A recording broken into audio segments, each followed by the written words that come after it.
Y si la forma más eficaz de gobernar una ciudad no fuera imponer un gran plan desde un despacho, sino, no sé, tejerlo pacientemente, hilo a hilo, con lo que aporta cada ciudadano. Suena bien, ¿verdad? Casi utópico. Pero claro, la política real está llena de desconfianza, de burocracia.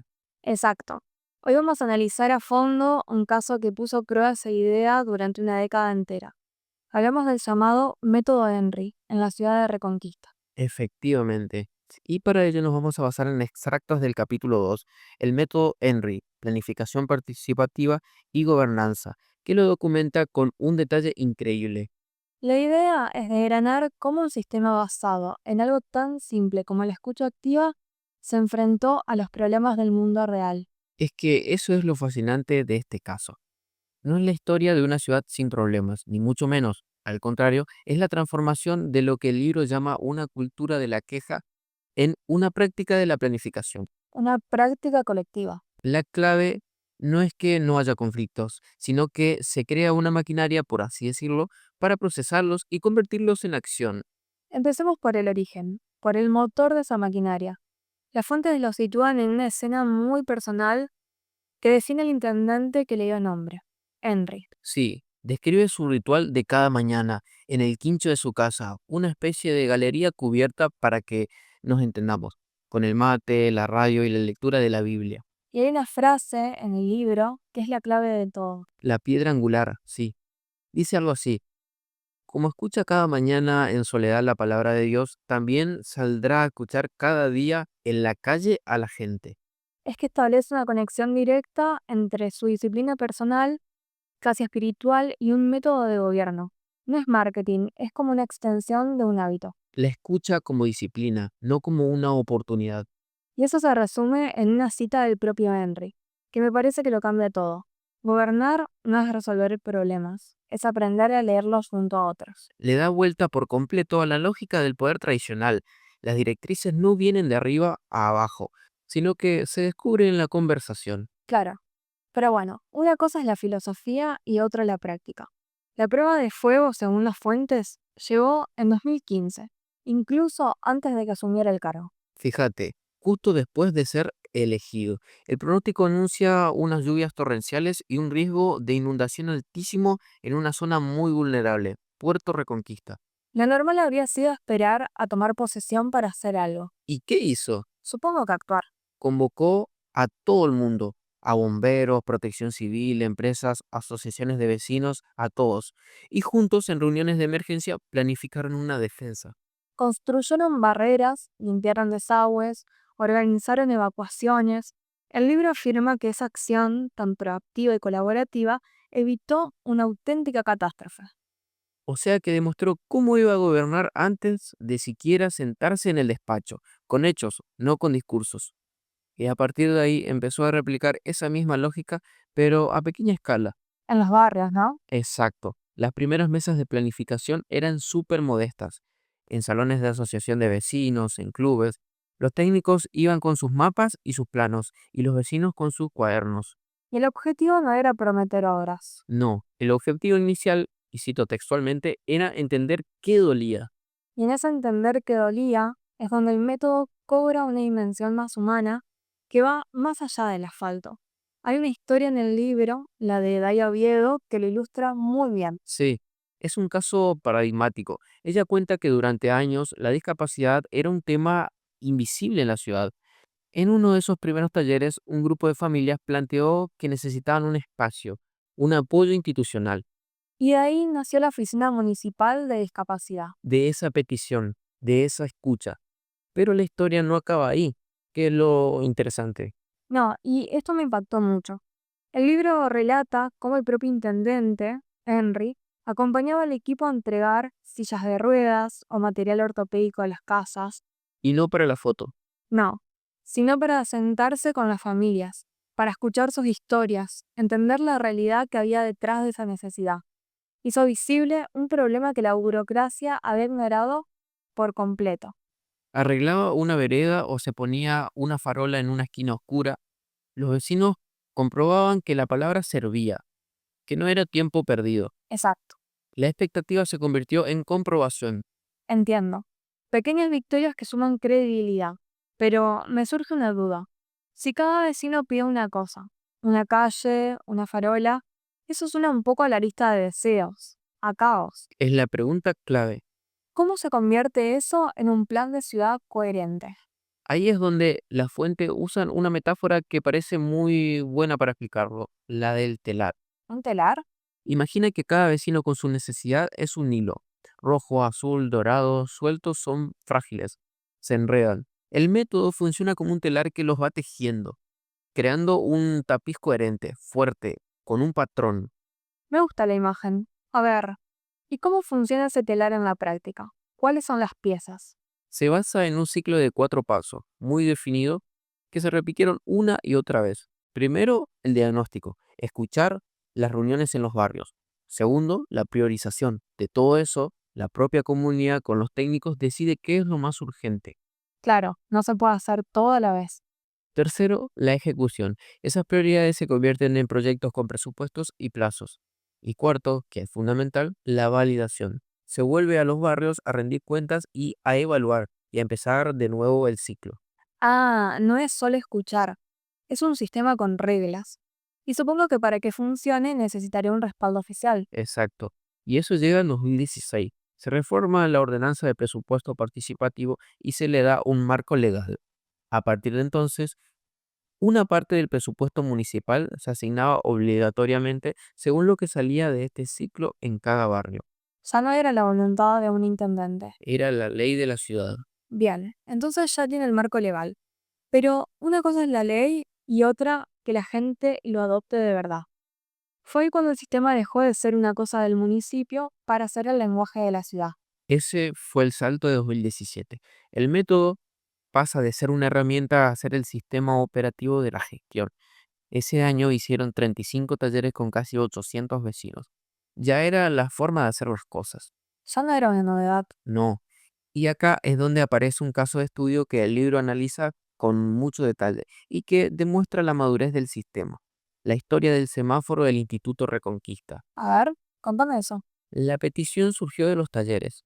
Vecinos y la comunidad educativa pedían un semáforo en un cruce peligroso. El municipio escuchó, priorizó y lo instaló. Un éxito, ¿no?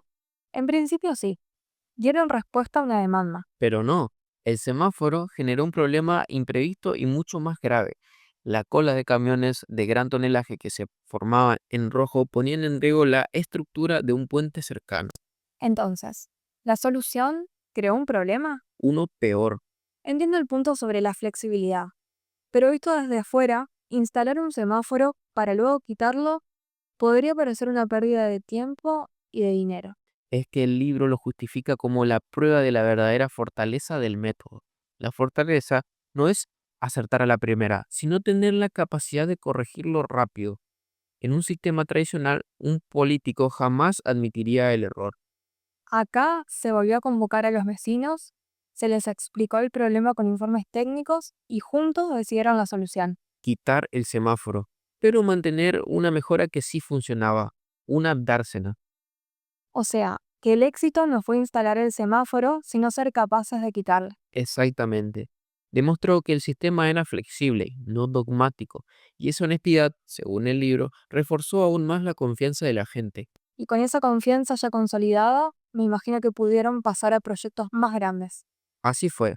Para 2018, el impacto ya es a gran escala. Las prioridades de años anteriores se transforman en obras emblemáticas. Por ejemplo, la remodelación del puerto no fue la idea de un arquitecto. Fue una prioridad que surgió en 5 talleres barriales distintos. ¿Y qué pedían? No pedían un puerto hermoso, pedían un espacio seguro para pasear y un motor económico para los pescadores. Y el proyecto final reflejó eso. Y a esto le sumás más de 500 calles pavimentadas, la expansión de las redes de agua. El método escala. Escala hacia arriba y hacia los lados. Hacia arriba con una visión metropolitana, creando con otros municipios un complejo ambiental para la gestión de residuos. Y hacia los lados, modernizándose. Herramientas como los turnos online o el auto electrónico para las elecciones vecinales surgieron de los propios talleres. No fueron una imposición tecnológica. Fueron respuesta a demandas de agilidad. Para 2019 parece que el método ya es simplemente la manera de trabajar. El libro menciona que se aplicó hasta para organizar un evento enorme, el concurso de pesca del Surubí. Sí, y es un gran ejemplo de elasticidad. Más de 20 instituciones se sentaron a planificar juntas usando la misma metodología. Pero ese mismo año, el método se enfrenta a su primera gran crisis externa, una recesión económica nacional y una emergencia alimentaria. ¿Y cómo reacciona el sistema? Se convocó a 85 instituciones, iglesias, ONGs, comedores, empresas, y se creó el Consejo de Emergencia Alimentaria. ¿Y eso qué permitió? Articular todos los recursos de una forma rápida y ordenada, sin solapamientos, sin improvisar. La estructura que se había creado para planificar obras sirvió para la protección social. Entiendo cómo funciona en tiempos de normalidad, incluso en una crisis económica. Pero todo este sistema basado en reuniones, en contacto, parece muy vulnerable. Me pregunto qué dicen las fuentes sobre lo que pasó con la pandemia en 2020. Se vino todo abajo. Es que esa es la prueba de resiliencia definitiva. Y la respuesta, según el libro, es que el método no se rompió, sino que mutó.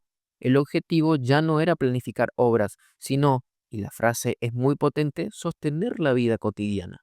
La red, que ya estaba tejida, se convirtió en la defensa de la ciudad. Exacto. ¿Y cómo? ¿De qué forma? Las mesas de planificación se volvieron digitales, de emergencia. Coordinaban al hospital con los centros de salud, los comedores, las escuelas. Los talleres presenciales se transformaron en encuentros virtuales. Se activaron redes solidarias que usaron la estructura de contactos de los barrios para fabricar y distribuir mascarillas. ¿No tuvieron que improvisar desde cero? No, porque la infraestructura de participación ya existía. Simplemente cambió de propósito. Es increíble, o sea, la misma estructura que decidía dónde poner una farola sirvió para coordinar la respuesta a una pandemia. Y lo más notable es que mientras todo eso ocurría, las grandes obras que ya estaban planificadas, como la pavimentación, siguieron en curso. El sistema tenía tal inercia que podía gestionar la emergencia sin detener el largo plazo, Por eso el libro describe 2021 como un año silencioso. porque se confirmó que el método ya no dependía del impulso político. Tenía vida propia. Y todo este proceso de una década culminada se pone a prueba en 2023 con un gran taller de validación. Sí, en el Club Atlético y Tiro, más de 200 personas. Pero esta vez el objetivo era doble. No solo planificar el futuro, sino evaluar los 8 años de trabajo, mirar atrás con datos. El momento de la verdad, Exacto. de los números. Y los datos son la evidencia cuantitativa de todo esto. Hablamos de un 67% de satisfacción ciudadana general. Un 75% de cumplimiento del plan estratégico que ellos mismos habían diseñado Son cifras muy altas. y superan el 80% de aprobación en áreas como infraestructuras. Los números respaldan el relato. Reflejan el cierre del círculo, Se pasó de la queja al diálogo, del diálogo a la planificación de la planificación a la ejecución. y de ahí la evaluación con evidencia. Es un ciclo completo y esa cultura ya se ha instalado. En 2024 y 2025 las elecciones vecinales digitales con más de 23.000 votantes. Ya es lo normal. Hay una frase de Henry que citan en el libro y que creo que lo resume muy bien. La participación deja de ser promesa cuando se vuelve hábito, cuando ya no tienes que convencer a la gente para que participe. Porque es la forma natural en que se hacen las cosas. Entonces, si sintetizamos, el método Henry empezó con el acto casi íntimo de un líder escuchando y acabó siendo el ADN de una ciudad. Nació para arreglar calles y evolucionó hasta coordinar una emergencia sanitaria. Y construir una política de inclusión real. Parece que la verdadera obra no fue el pavimento. No, la verdadera obra fue la construcción de esa cultura de diálogo y confianza. La fuerza del método al final reside en una estructura clara y repetible que une lo técnico con lo humano. Ese ciclo garantiza que la palabra de un vecino pueda transformarse en una acción concreta, presupuestada y verificable. Y quizá la validación definitiva no la dan ni los datos ni los políticos. El libro cierra con una frase de un vecino al terminar aquel taller de evaluación. Sí, y es demoledora por su sencillez. Dijo, Esto ya no depende de quien esté en el municipio, esto ya es de la ciudad. Cuando un proceso se vuelve patrimonio de la comunidad, Es que ha triunfado de verdad. esa frase lo dice todo y nos deja una reflexión final. El modelo de Reconquista se basa en un ciclo que parece sencillo: escuchar, priorizar y actuar con transparencia. ¿Qué pasaría si aplicáramos esta lógica a otras escalas? En una empresa, en una comunidad educativa o incluso en proyectos personales. ¿Qué tejido podríamos crear si nos propusiéramos primero escuchar de verdad todos y cada uno de los hilos que lo componen?